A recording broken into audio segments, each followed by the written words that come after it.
Okay, I'm going to start us a little bit early and about 5 minutes earlier. So and I'm sure we'll have some folks hopefully join us. Quite a few that should be here. Uh, we'll have a few of them come in. Now, I want to just kind of give us an outline of where we are at this point. Uh, week 5, we're here in week 5, and today, of course, the 24th, and then on Wednesday, the 26th. And you've got some assignments, really 4 of them. You've got management decision problem. That's the one over in pages 204 to 205. You can upload either one of those, P5, 9, or 510. And let's see if I need to mute anybody. Yeah. All right. And then the interactive session number 2 over on pages 23 to 24. Kind of a back. It's interesting. Then chapters 5 and 6, we have a test on those. Now, we'll talk some about chapter 5. We'll cover it a little bit today, and then on Wednesday we'll talk some about chapter 6. I want to just show you the web safari, and you may have seen it and be wondering what's going on. And what I've got here are a series of items that you can do to prep for. For example, this is to let you prep for review the project 3 or project number 4. Okay, and I've got these assignments here, so you'll want to take a look at those. And then I've got some links out that deal with facial recognition, which is one of the biometric technologies that we're using for security purposes. Wearable computers, I've got a link out there for those.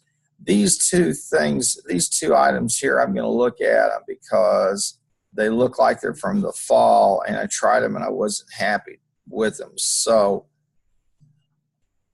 I'm going to look back over the syllabus and see how I read them. If I did, fine, but I'm not. If I remember correctly, I wasn't too happy with the assignments.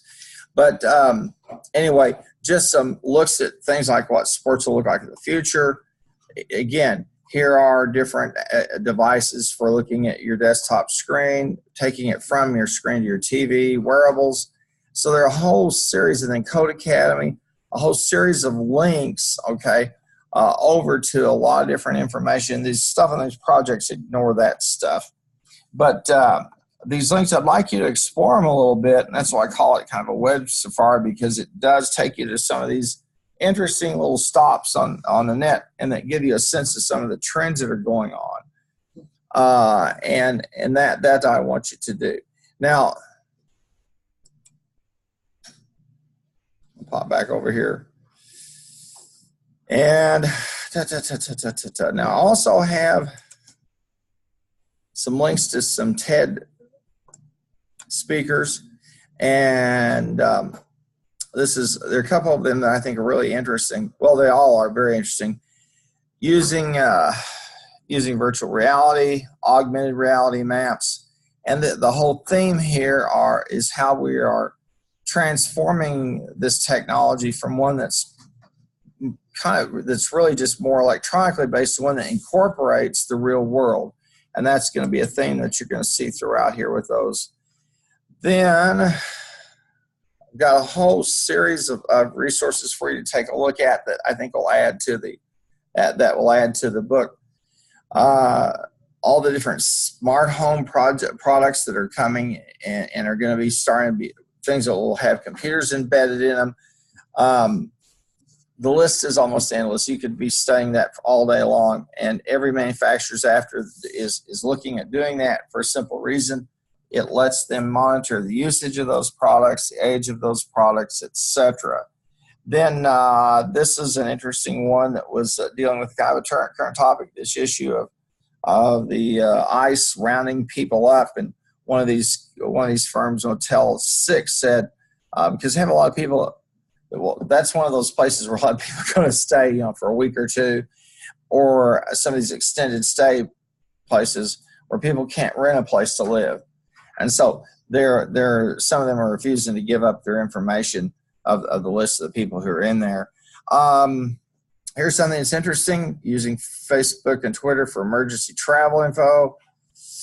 And this will give you this is a map of the internet infrastructure, and we're going to talk about it just a little bit. And then we got the 10 most popular sites on the web, and some interesting stuff over there. Take a look at NASA, their PRISM program, the Pentagon Papers, Facebook, how the use of information technology and its accessibility has really changed how people handle security and how data can become compromised so easily. And we're living in an age of that.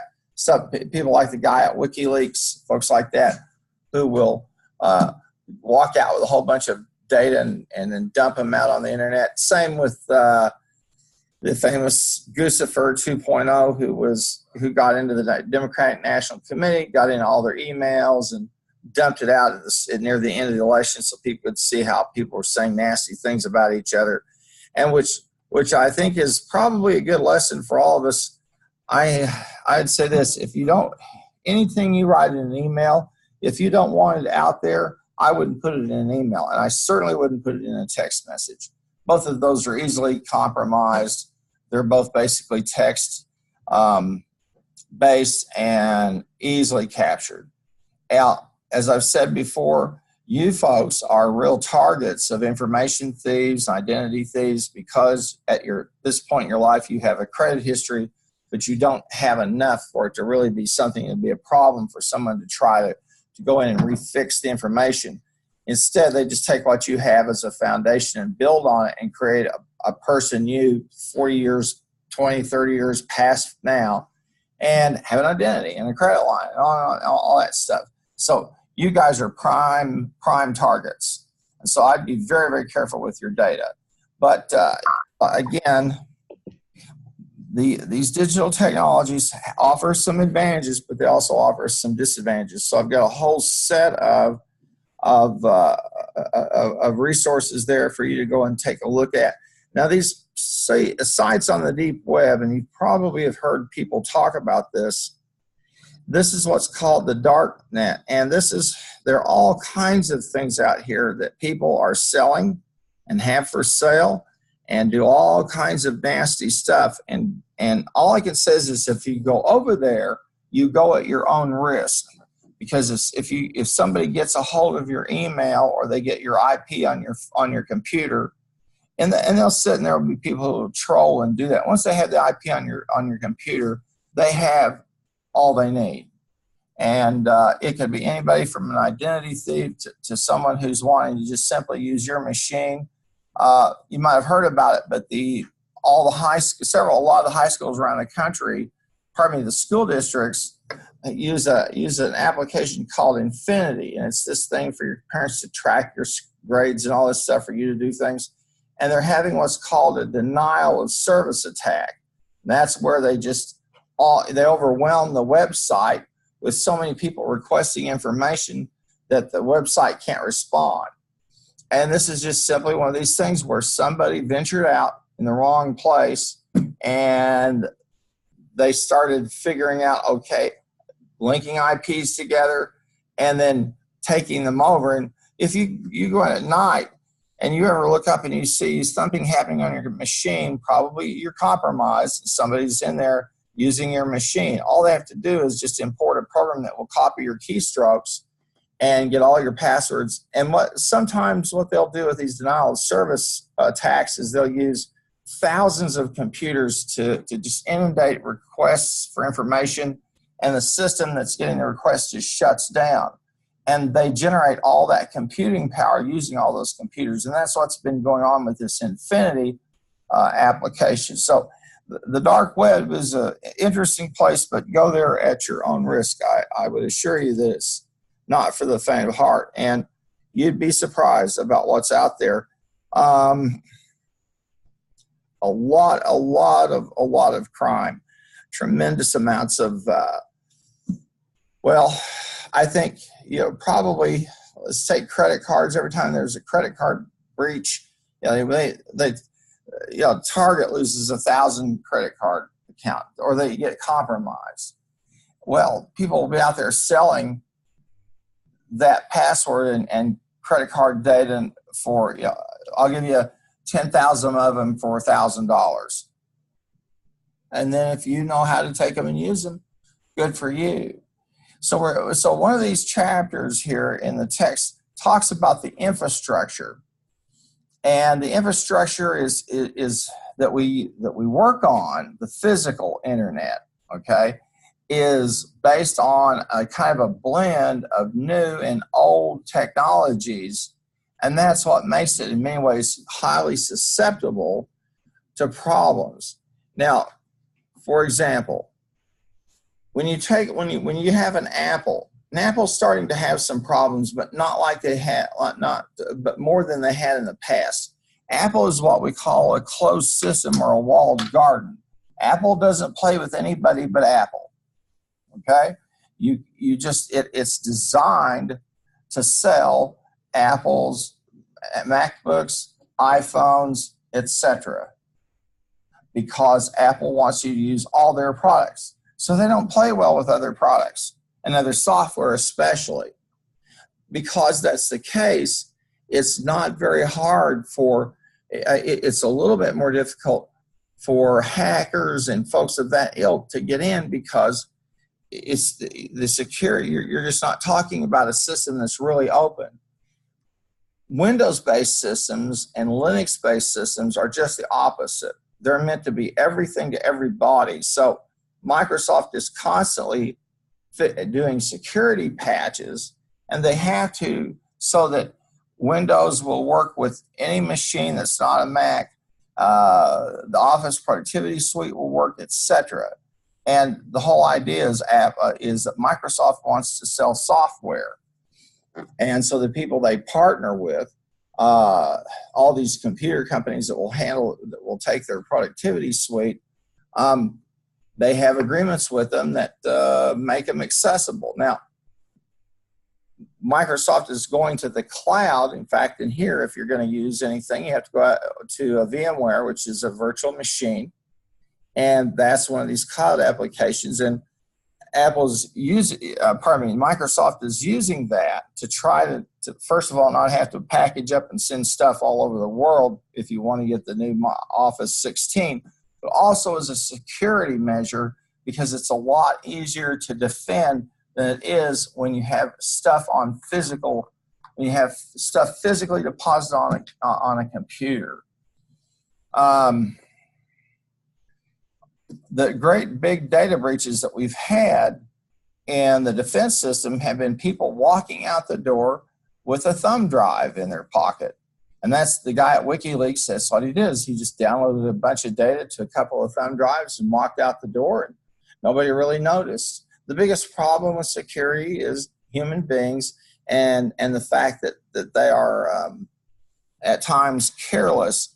So we'll see some of that, but we'll also we'll take a look at some of the issues that are involved with just trying to deal with the people into this to make sure that we have some security. I want to take you over here for just a moment to show you something. This is the map to the U.S. Internet infrastructure. And I'd mentioned that it's a layer of systems. Now, here's what I'm talking about.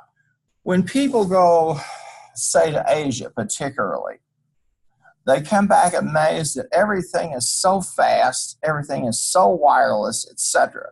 There's a reason. For the longest time, telephone service was pretty skeletal. It wasn't like it is here. We've got telephone wires everywhere. We've got more telephones per person than anybody in the world. We have all this infrastructure we created, and it's just been created as we go along. The first was we strung wires, and you'll see them. Now, if you go through newer subdivisions, you'll see a post where stuff's underground. And now on top of that, we're trying to build wireless applications in. And so the U.S. is just this layered hodgepodge of stuff. And that presents some very unique challenges, because a lot of times cable providers, particularly cable providers, are cobbled together. with stuff that flows over a while. They're cobbled together, the stuff that comes from a satellite down to a dish, over to their main, to a switching route or station, maybe through an underground wire, then up through a phone system wire. And so when there are storms, it's because it's so cobbled, it's difficult for them to find out, well, what went wrong, what got fixed, etc. What went wrong, where do we go to fix it, etc. So that's one of the big challenges we have. Now, this will pretty much show you the major backbones and switching points throughout the United States. And someone put this map together, is you'll notice running right down through the middle of the country, and I'll just show you out here on my cursor.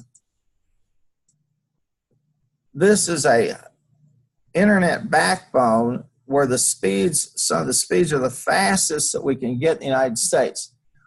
We're not too far from one of those, and so we've tapped into a couple of routing companies that allow us to tap in and get some of the speed they've got now, and to hook our wireless, to take our wireless infrastructure here. I mean, we've got wireless stuff out there's one. We've got one in every hall, and so we can eventually, as it gets better and better, dispense with the Ethernet.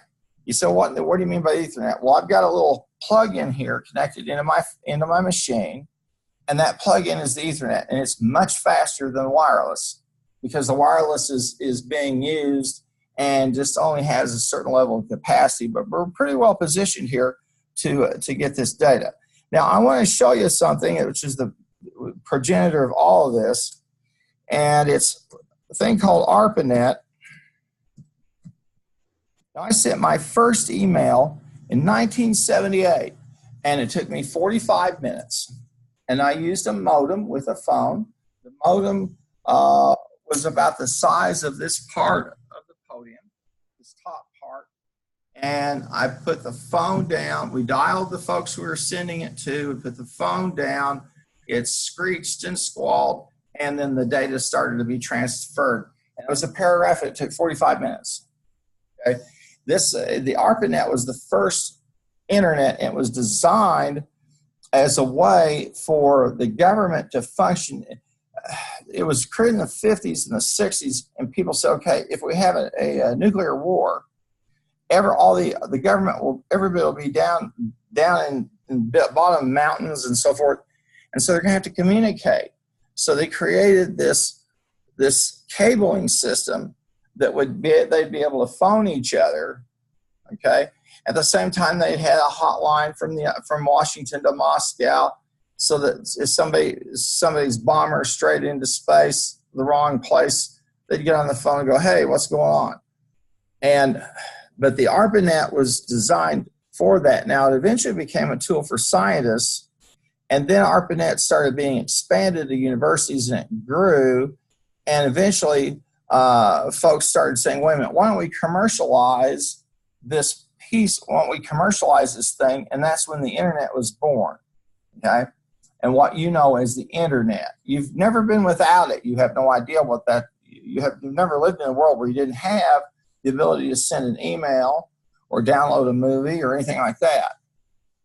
So this system that we have is a pretty incredible system, but it's being worked and tweaked all the time. But the challenge we have in the United States really is two challenges. One is security, and number two is the fact that it's cobbled together. It's layers of stuff. And it'd be like you had a dining room table, and one of the legs got busted off, so you went and got a metal leg and put on it, and maybe the top got messed up, so you went and put something else on it. It's a mess.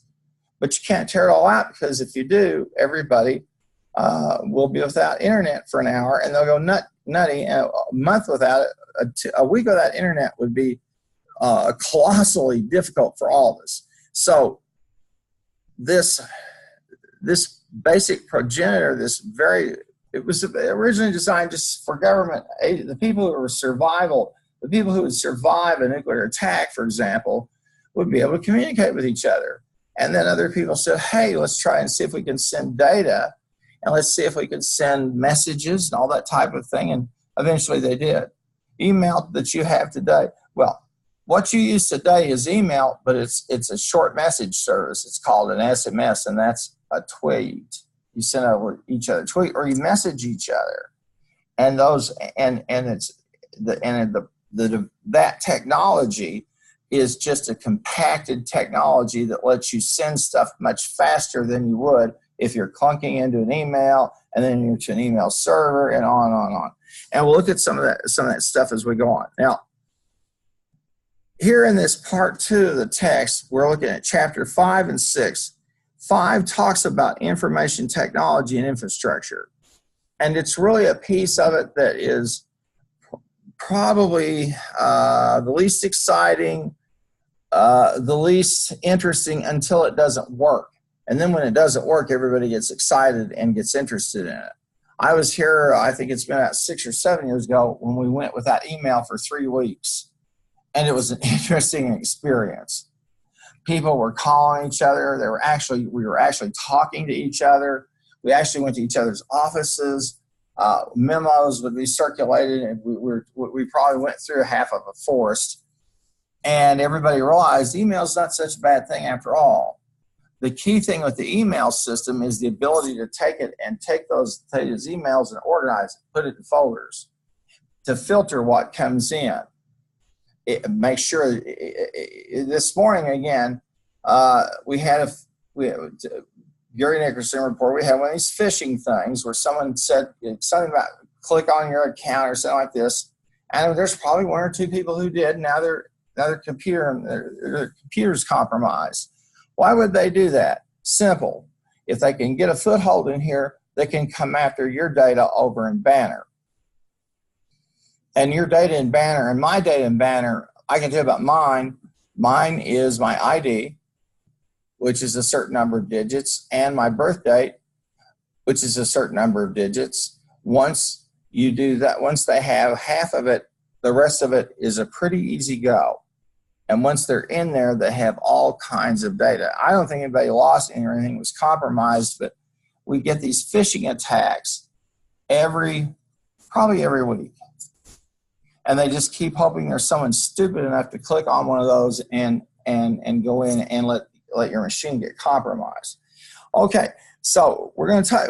Chapter 5 looks at the infrastructure and emerging technologies piece, and then chapter 6 talks about the foundations of business intelligence. Okay, now as we've moved through in management, originally it was I would say maybe around the 60s and 70s that people started saying, we need to do some long-term planning, and we need a model or a way or a template to do that. And folks out in the military said, we've got a deal for you. We can show you how we do long-term strategic planning.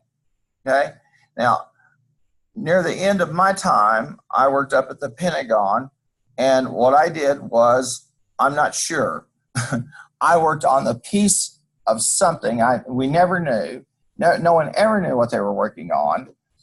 The building, I guess still is today, the building's all cordoned off into sections based upon your security clearance, and at every color, they used colors at the time, and if you walked into the wrong color zone, you looked up and there was a Marine with a rifle pointing right at you saying, you're in the wrong zone. You need to leave now. And they'd check your ID, make sure you were right. I did that one day, made the wrong turn, and there they are. And so we had to sit there for an hour till they found out, yes, I am who I am. I'm not a Russian spy or anything like that. And so I was good to go. But this whole idea of planning, then it started to move itself down into business. And so we started talking about strategic planning. Well, a big piece of strategic planning, or a model, there are 2 models. One is the Porter model, which you'll see through this book, the competitive forces model. The other is the SWOT, okay? And that's strength, weaknesses. What would be the others?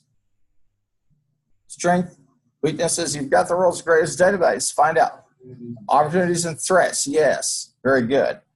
There are two different approaches to planning, but in each of them, you assume that you know something about the world outside of you. You understand that if you're in a certain industry or a certain business, that you have to take a look at that industry or business and say, where are things headed? What do things look like? Now, SWOT's more internal in its approach or its nature, but, I'd say it's probably a 50-50, but certainly the Porter is more external. So when we talk about business intelligence, we're talking about two things, okay? One, we're asking ourselves, what does it look like out there in the world in terms of my industry, okay? And then internally, what in my operations are good, bad, or indifferent that could create me some problems? And so we have, and from that concept came this idea, well, I need a dashboard. Now, the start of this back in the late 70s, early 80s are things called an executive reporting system, and then we had the decision support system, and the executive report system funneled into an executive decision system. They all kind of morphed to what we now have, we call a dashboard. So I open up my machine in the morning or whatever, I take a look and I have 4 or 5 things that I'm concerned about and that I monitor or I look at in terms of internal operations and in terms of what's outside. So business intelligence is about that type of thing. Now, there are some people out there who have really taken it to another level. And manufacturers, a good example would be some of our competitors in Asia, and they've put satellites up above the earth. A typical thing to be able to beam information, programming, and so forth. But they also take photos. And so what they'll do, for example, they'll go above, they'll figure out where all of the major assembly plants are for the United States, okay? And they're interested in finding out how are sales. And these companies will report sales or this or that, profits, and they'll beam over and they'll start to take a picture at what's sitting out in the railroad area to see what it looks like in terms of incoming components. They'll take a look at finished goods sitting out there, and they'll start to get an assessment of, well, maybe things aren't going so well because they have a whole lot of backlog of inventory they're not working out, or they have a whole bunch of stuff sitting there that's finished that's not selling. And these are one of the ways that people use this. Another is they will come, we have people who come to the United States all the time. Usually they pose as students, okay? And they somehow mysteriously end up at OBU. Why would they be in Shawnee, Oklahoma? Well, because it's close to where? Is there anywhere in Oklahoma City that's kind of a sensitive place that people could get some information they might want, a foreign government? Okay? Where at? Oklahoma City have any kind of facility or anything where a foreign government might want to get some information? Tinker Field, exactly. And you'll have people who come here, they'll come as students, then they disappear.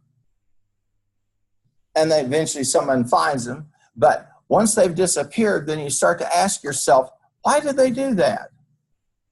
They're on the run from their government. No, probably because they were here to try to intercept communications, to get information that's sensitive. And we find all the time there will be people in large industries that will sell data to foreign governments or firms that are in foreign countries for a very simple reason. If they can steal our design, which they like to do, they don't have to spend the money to create the design themselves. That's why if you could go to some countries, I won't name one of them, you can go through their major cities and you'll see stuff that looks like name brand, and then you realize it's not the same. It's just copied, which is cheaper. Copy it's take one of Telsa's vehicles and figure out for 20 years what it takes to make that vehicle, or in 25 minutes steal the design plans, get some pictures of the inside of the manufacturing facility, and go at it. And if you don't think these people do that, engage in industrial espionage, you need to wake up and smell the coffee, because when you get out to work, you're going to see the same thing, which is one of the reasons many of you will be asked to sign non-compete agreements, because when you walk out the door, you have a lot of information in your head, a lot. And your employer will say, if you're going to leave, you're not going to work with anybody else in this industry for 5 years. Silicon Valley uses them a lot. The typical employee, and you probably heard me say this before, if they leave with about $25,000 worth of knowledge. It's up here. Okay, you can say, give me all your desks. We're going to get your desk and stuff we gave you. We want your computer that we gave you, this and that. But you can't take the knowledge that's in their brain. And if they have proprietary data, particularly if they're working at, say, maybe an executive level, and they walk out the door, you better have a non-compete with them, because they'll come back and bite you. Information is knowledge, and it costs money to design products and design manufacturing processes, or if you're a pharmaceutical firm, to come up with formulas. And so this whole idea of business intelligence deals with not only that piece of what do we do for strategy, but it's also kind of the darker side of it, of trying to make sure you deal with what we call industrial espionage, and it goes on all the time, and espionage against the United States. Why should somebody spend $1 trillion to develop a plane if in 25 minutes they can upload the designs for the plane and all the testing data on the plane? And what foreign government would not want that? And we catch people all the time, far more than what the public knows. And the reason is, a lot of times when those people get caught, the government doesn't say anything about it because they don't want the folks who they work for to know. What they'll often do is they'll flip them and turn them into agents and send them back home as double agents with a bunch of information that's meaningless. So when people who thought that when the Cold War ended, that all that kind of stuff ended, were terribly naive. And it's the same story. We do that to the French. They do it to us, our allies, everybody. So business intelligence covers more than just the kind of stuff we think in terms of company strategy. Okay, now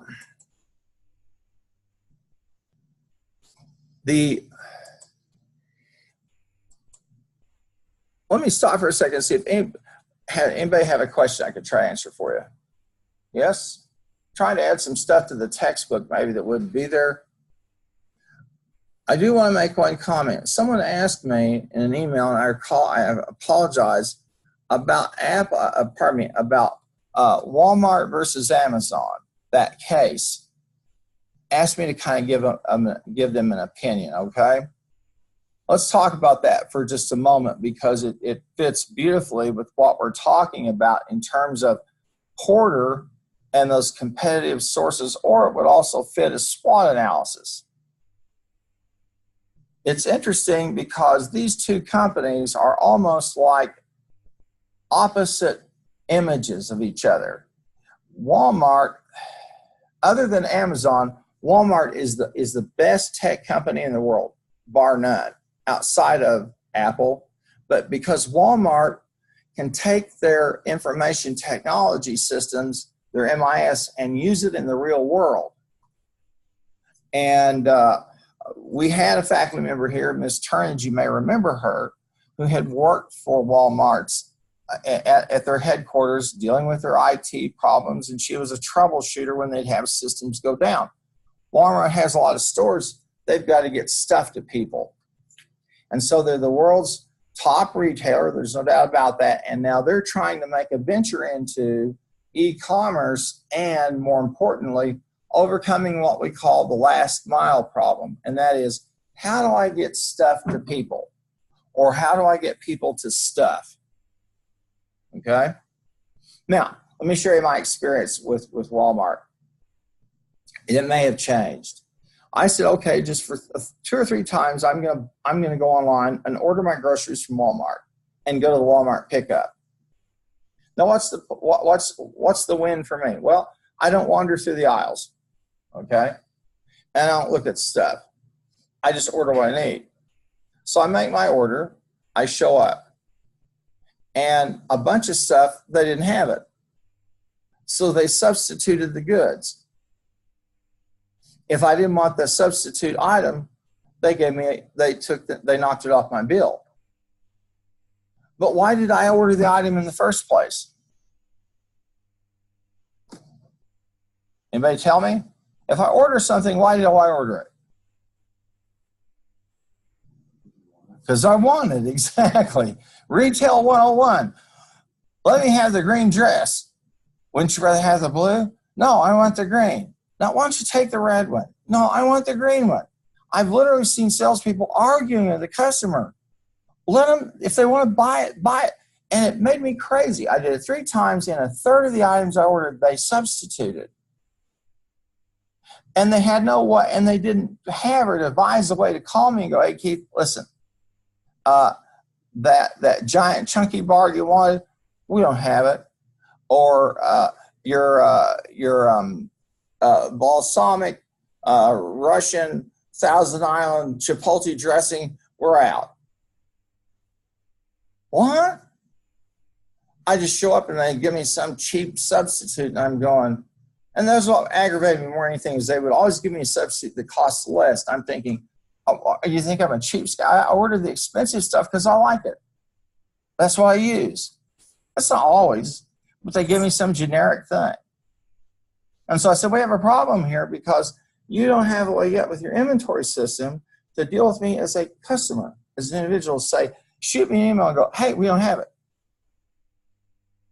So they have a major flaw. They have a big problem. Now, their advantages are everywhere. So if they get that cleaned up, you'll order your groceries, you go pick them up, right? Now, Amazon's plan is a little bit different. Amazon has Amazon Web Services, AWS. They make more money off of their web service than they do off of all of their retailing.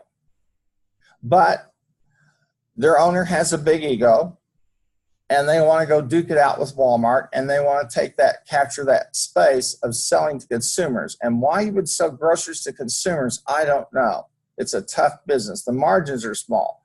But I guess they think, let me ask you this. You take any Walmart in town, what kind of profit margin do you think they run? Somebody, just shoot a guess. What kind of profit do you think they run? Percentage. What about their return? What percentage would you say they earn? Their margin? 5%? That's extremely generous. They run about 1.5%.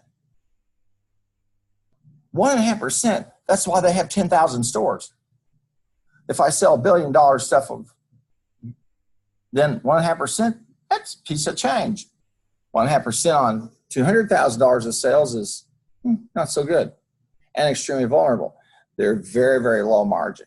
So you got to have volume, big volume, to sustain the kind of growth they have. Now, that being said, here comes Amazon.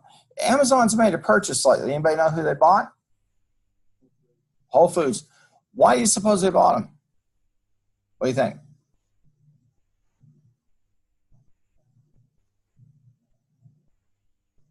What do you think? Why would they buy Whole Foods?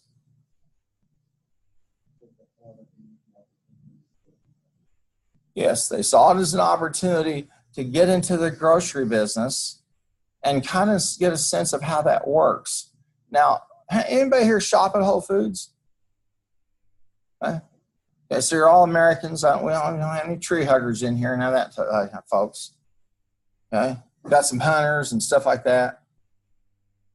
Well, I said, so we get something on the TV that says it's open season on this or that, and I'll call my mom and go, shoot them. Whole Foods sells a particular type of item to particular type of person, high end, and Amazon said this could be a good fit and we want to learn about the grocery business. If they're going to go toe to toe in their current situation, tell me how you think Amazon's going to do it.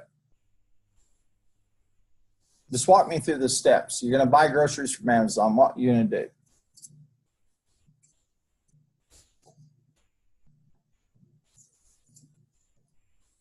How will you order it? You'll order online. So you're not going to write stuff out and mail it to them, right? Dear Amazon, I need 4 cans of peas. I want 2 pounds of survivalist coffee. I need 75 rounds of bullets. I need a rifle. Right, I'm going to do what? I'm going to go online and order. Now what? It'll show up at your house. You're going to send a drone and drop it through your roof? Or what would be another alternative? Use a delivery service. A person comes. What would be another? For a fee, they supply you with a locker that's bolted into your front porch, insulated with a lock, and so they can put all your stuff in there, including your perishables. And that's going to cost money? Whew, big time. They have a problem. They have a delivery problem. They've got expertise with the ordering. They've got a Whole Foods, but they've never sold peas and corn, Kleenex, all that stuff. And let me ask you a question. If you were on the board of directors of Procter & Gamble, who would you rather do business with? Amazon or Walmart?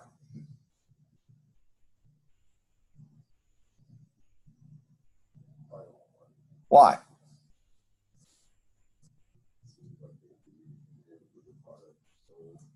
Okay.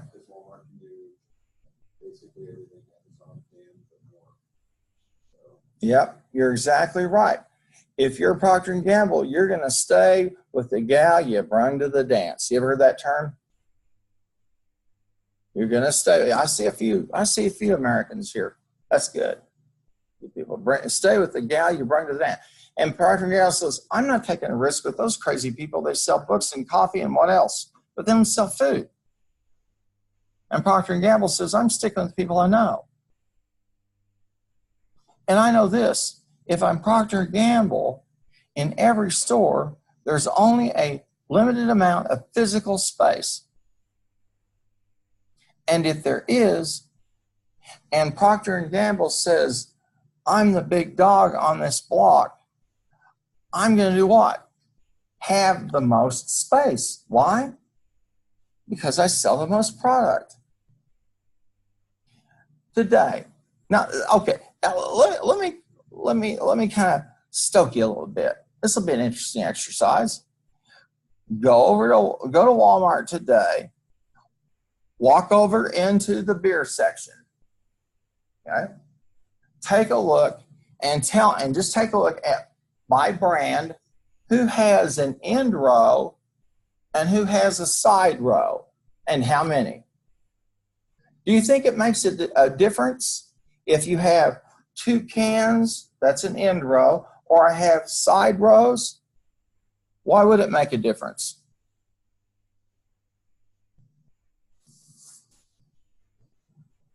Any idea? Unless you put line on the end row, first of all, it's definitely where I'm stuck into it. And second of all, I don't need to walk down the rest of the aisle to go searching for the other products. Okay. But if I'm Bud Light and I'm the top selling beer and I have 6 cases, 6 packs with that beautiful design, what do I have? I have a billboard. Yeah, I give it more space. Exactly, and a lot of that consumption is on is not so much anymore because that market's a segment, but it's because people often will they'll grab. But if you walk up and you see this gigantic billboard, you go, okay, let's get 7 cases of Bud Light. Or if you're, or if it's your uncle's house, go get the cheapest junk you can get. And then your friends will bring their craft works, whatever you people drink. All those off-brand things somebody made in their basement. Lord knows what the sanitation's like in those. I wouldn't drink that stuff. I'm sticking with Rocky Mountain brewed water because I know it is from that. But what beer am I talking about? Anybody know? It's Rocky Mountain brewed water. It's Rocky Mountain water. What brand is that? Okay, I know one centers among us. Okay, Anheuser-Busch. But see, again, these food companies and beverage, all these people that do business at Walmart, they know what they're dealing with. So there's a high likelihood they're not going to want to deal with Amazon. High likelihood. So it's an interesting battle. Now, what Amazon could do, and they may have signaled that when they went after Whole Foods, is say, we're going to handle nothing but high-end kinds of stuff, okay? Chipmunk paws, for example, which are designed to help you think more. I need 2 dozen chipmunk paws, and you boil them, and they make you feel better. Or coffees. So it's an interesting case, and maybe Amazon will say, we're going to put lockers, or we're going to whatever your choice, but we're going to sell stuff. And so you'll go on Amazon, and you'll see, I'm going to need a case of sour cream cheddar chips, Ruffles. Yeah. I need that. Let's see, 2 cases of Coke. Yeah. And 4 cases of Hershey's candy bars. Yeah, make sure you get almond, half chocolate. Anybody eat those? Do people eat candy? Any of you? Okay. Favorite candy? Reese's Buttercup. How many? Oh, you eat all that. What do you eat for candies? Like what? Snickers? Snickers? What? Okay. I can go with that. If you can ever find them, how many of you ever had a cherry mash? You haven't lived, let me suggest a lunch for you some point. You get so much healthy stuff thrown at you. Look, when you're my age, here's what they're going to tell you. You should have been smoking all the time because it's healthy for you. That's probably what they're going to tell us. But cherry mash is a candy bar with a cherry mashed center enveloped in chocolate, rich chocolate with peanuts. It's about this big. It's like a softball. Do that and get yourself a real Dr. Pepper, not the diet. Diet is, I love diet, but get the real one. And a bag of chips. And you got all the food groups, right? Maybe some beef jerky. And you got a lunch. Don't go there and have some salad they force on you. Don't do it. Fight back. All right. Nonetheless, the chapter 5 talks about these infrastructure and the technology. And again, what I've tried to do is kind of give you some overlay of it. Now, they're going to walk you through some of the basics in terms of in these learning objectives here in this first part of the chapter, really do walk you through the pieces of that infrastructure, the components and the stages. And really the internet as we have it now is really 3 things. It's a hub and spoke network, meaning we have a hub and then we have spokes out from it. And it's also what we call a packet network, a TCP IP. Anybody know what that is? And that's what makes it really work. The packet network. Anybody know? The packet works like this. It takes a message or a web page and splits it apart. And then it routes those pieces along the optimal route. In other words, where the traffic's the slowest.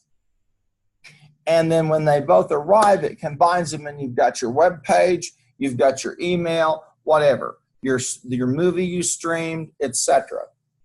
The TCP/IP protocol, it's designed to do packets and break that stuff down and then route out the fastest way.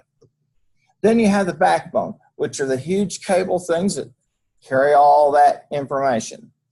Then you have spokes and hubs. The hubs are where stuff kind of flows into, packets get put together again, and then they get sent out through the spokes, and they're torn out apart again and then put back together. It's an incredible thing. It's all based upon the phone network. Telephone.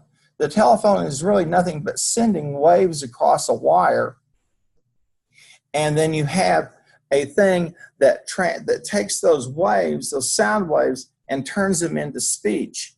And then you have a way to hear what's said, and then you can speak back.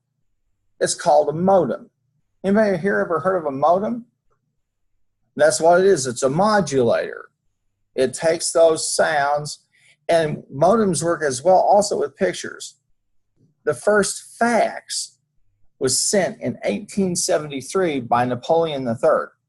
He had a picture, and he fitted it to a telegraph system, and that picture was read with a light panel, and it inputted those data into bits and bytes and sent the fax. I tell people here all the time, and here's a tip for you as far as information security and all that business. When you go to work, if you have a copier at work and you write nasty letters about your boss, let me give you a piece of news. And you put it on that copier, that was the stupidest thing you could do, because that copier records all that. And a lot of companies will say this: we would like the recording of the drum, which means if Saturday night you're up at the office and you're whatever you were doing and you made a copy of some junk you shouldn't have, it'll be there. And the day and the time and your login. Or you wrote nasty emails and you printed them out, or that types of stuff. Copiers are copiers. They're just like a computer. Stuff stored on them is there. Now, when they talk about the platforms and the hardware, okay, they're talking about the physical creatures that take that data and transmit it, so we can input data like with a keyboard, or we can receive it with a screen. And that infrastructure, and it also includes the cabling and all the things that feed in here so that we can get that message or page or whatever delivered to us. That's the physical network. And it keeps changing. Your phones are untethered from that network and depend upon cellular technology. And the cell technology is a pretty simple idea. I have a stick of hole in the ground, and it transmits data, and I put it in the shape of an octagon, typically. And I have that so that as I'm going from one area to the other, I never get a signal drop. Although that will happen if you're still in the United States in some areas, you'll get what we call a signal drop because there's nobody between you and the next provider. And they all share these things, okay? When you hear them talk about, well, we have the fastest network, we have more coverage, etc., the reason is that when they were building the next 5,000 cell poles, Verizon stepped up and said, okay, I'll pay for 3/4 of them. And the next generation of those poles, AT&T says, oh no, we'll pay for them. And they all share them. All of those are shared. They use a hub and spoke and a TCP/IP system as well. Now, again, the chapter does a pretty good job of walking you through this and how that infrastructure is put together. But the important thing to remember is this: it's cobbled in the United States. It's all cobbled together, which makes it highly vulnerable to being compromised. It also makes it highly vulnerable to damage, storm damage, and things. When there's a storm like we had the hurricanes down there in the Carolinas, it's a nightmare for people to get service back. Typically, what they'll do is one of the providers who's left standing will say, okay, well, throw everything on us and we'll take care of it. But there's probably 25 years of infrastructure that gets destroyed. Now, luckily for us, we are the people who've developed wireless. So sometimes when those storms occur, people end up with better coverage than they had before because it's gone wireless. They've gotten rid of the old cobbled system. The reason that your cable companies are so scared of you every time you drop. Anybody here have a landline? I'm it. No wonder Cox loves me. And well, why? That landline, they can send data a lot cheaper on it than they can on other lines. The problem is as you get off the subscribers and you start using wireless technology, that means they got to shift all of their traffic to those types of platforms. Newer companies that are doing that, they're in good shape. So the infrastructure, it's highly complex, but there are some general things that you need to know about it and to understand about it. And when you take it down to a company level, it's almost mirrored by the same thing. Let me give you an example. How do you get to Office Suite in here now? If you want to use Access or Excel on your computer, how do you do it? Somebody tell me. How do you get your, if you need to use Access or Excel, how do you do that?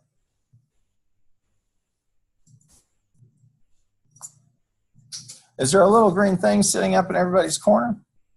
What does it say?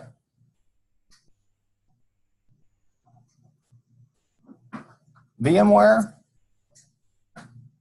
You've heard us talk about it. They talk about the login and all that. Virtual machineWare. What's up there is a cloud-based system. Long ago, when I first started here, when they'd come in the summers and we'd go from Office 2009 to 2010, they literally would have to take the Office key disks that they were given and load them in all these machines. Time-consuming task, and always some type of an error that would occur. Now all you do is you click and you go to the web. But cobbled and layered into that, we still do have, if you have the administrative permissions to go get a copy of Access and throw it on your computer. And you're still using a lot of these machines, and a lot of these Dell screens have been here for 15 years. So we've just layered systems. The same with, we have the wireless system over there.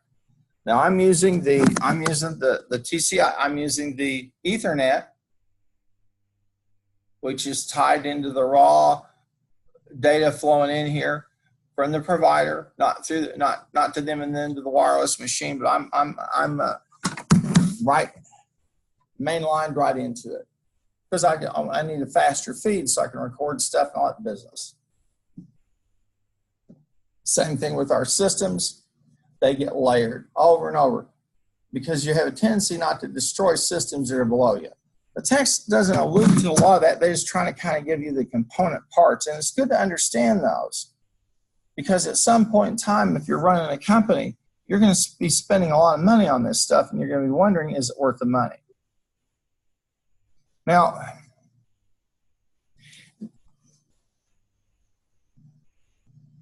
the current trends, as the text talks about, and as you understand probably better than I, is that we're moving more and more away where we're untethering the computer experience from a machine. We've made the transition pretty successful from what we call a tower, and we're moving away from what we would call a laptop, a desktop, and from what you would call a tablet. And the future is simply going to be, you'll walk into a room and you'll touch a surface, and if it recognizes you, you start computing. Now I know that sounds fantastic, that will never happen, but trust me, it's on the way. as opposed to having all of these devices and having to take care of them and worry if they'll catch fire. It's going to be easier for you just to simply have a wearable. Anybody have a Fitbit? Anybody? Raise your hand. Anybody? How do you have a cell phone? Okay. It never ceases to amaze me when I have someone come to me with their cell phone and go, I'm trying to understand this Excel spreadsheet about this size. I'm going, go look at the screen. Now in the future, you'll have a point where you'll have your cell phone and you'll lay it down on an item and you'll be able to project right up on a screen and you'll be able to sit down and watch a movie. I can't remember the name. There's a gift store over in one of the malls. It's one of these high-end, I forget, but they have a little thing that will project stuff from your phone, and they're projected about this size, and it's $600 and something.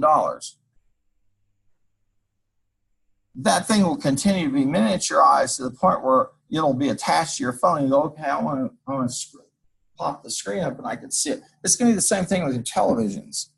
They're trying to move people away from screens to a projector system or a system embedded in a wall, and that specialized wall is your TV. And you can have a 90-inch TV or a 125-inch TV or a 240-inch TV. And probably at the price of what you pay now for about a 60. It'll be on the way.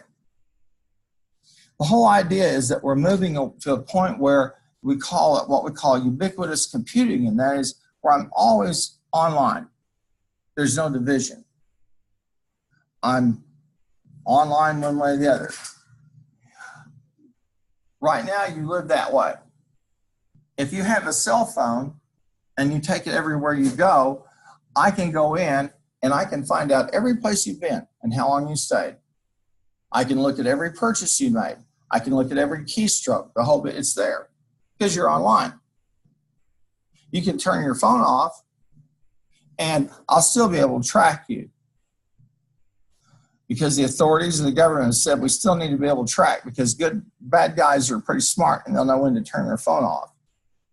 So they can track you.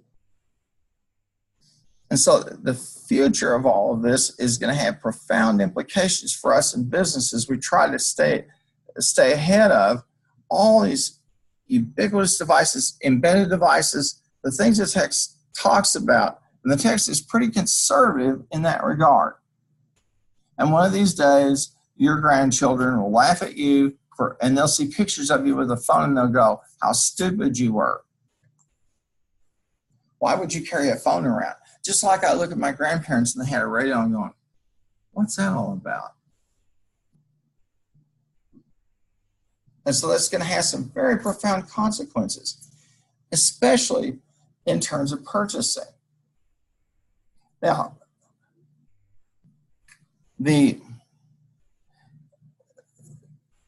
over in chapter 5, and I want to just alert you to that. If you look there on page 166, you should have your text. Well, you should be able to see what's going on here.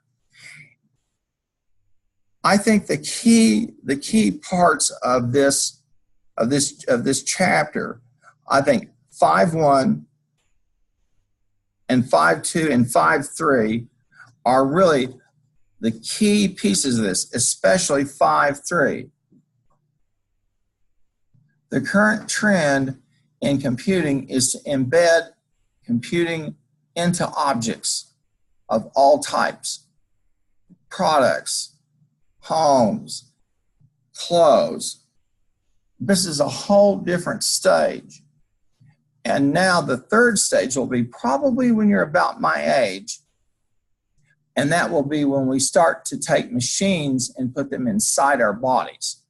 We already do that. If you have a relative who has artificial heart, they've got a machine in their body.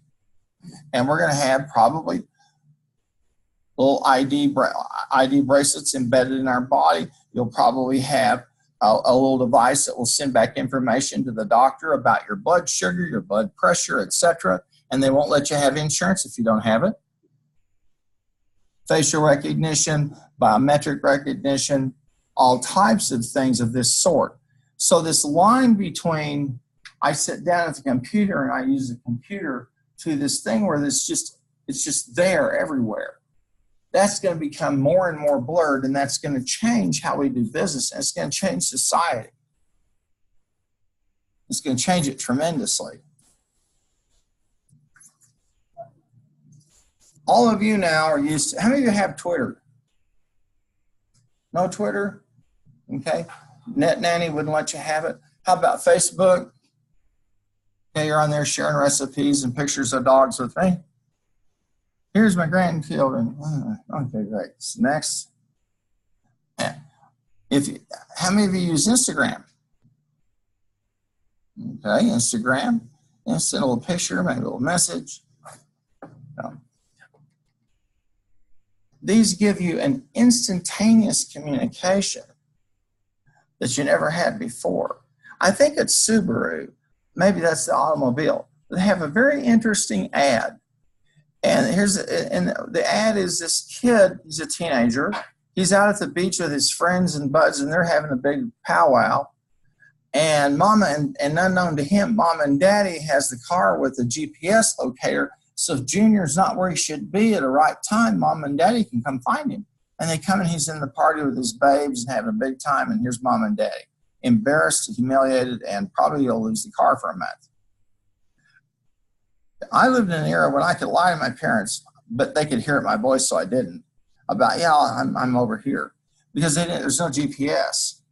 But today you live in an era where people can track, follow. All of this has some really profound consequences for you. Particularly your ability to message instantly and our ability to transmit news. You know, it's been fascinating to me in the past 2 or 3 years as we've watched these things where there'd be a shooting. And someone on Facebook's, I saw it was last night. There was someone who I would question how smart they are. And here's what they have their phone up and they're making a video of, I'm in the middle of a tornado. How smart is that? Oh, here comes a tornado. I'm thinking, but all kinds of news and information being sent and exchanged. That's really going to change things a whole lot in terms of privacy, how you do business. So I think the trends, that 5.3 is the one that's the most interesting to me, because a lot of this has happened in a way that people were not sure. Now, this doesn't include one of the final things I think is the most interesting, and that's the use of things like virtual reality. And we see that more and more, and I have some VR glasses. I get a thing for the New York Times, and I have some of their VR glasses, and you'll have an article, and you can use the glasses, and it's unbelievable. You're like, whoa, I am there on the outs. And by the time you're my age, you go out looking for a house, and you and your spouse will say, well, do they have a very big VR room? Like today, we have an entertainment room. And you'll have a VR room just like Star Trek, and you'll walk in and go, it's 1898, let's have a gunfight. You know, or I'm a buccaneer on a ship. Matter of time before they get those kind of entertainment systems. We're getting there more and more. Are there any gamers here? Do they play games? Fascinating stuff, isn't it? It gets more real every single day. I'm not a gamer, but my little brother is. He's all over Madden, the football, and it's unreal. It's just like you're there. And pretty soon, with these virtual reality, I think sports will probably be the one that you're right there. Wouldn't it be cool to have like a Bryce Harper cam? Watch Bryce hit a ball out, and watch that thing come in. And the general public has no idea when there's people up here and going, he threw that fastball he's only going, he's only throwing 92 today. A 92-hour fastball for most of us is like, but if you're a hitter, a professional league hitter, you go, well, I think I see the seams. The really good ones go, yeah, it's Rawlings. Okay. I'm going to hit it on this side. because they have that kind of eyesight and reflexes. Sports will be one of those things that are just incredible. And I'm upset because there was no one that pirated a feed out of the OU Army game. I thought, sure, I went over the internet for hours trying to find someone who pirated the feed. No one did. I was not about to pay pay-per-view. Well, I would have. Let me take that back. I'm being recorded. Yes, I would have paid it. Okay, folks, thank you for your time. You know what we got to do for us this week? Any questions? Ad drop period? It's over. Too bad. Okay, I will see you online Wednesday. Thank you.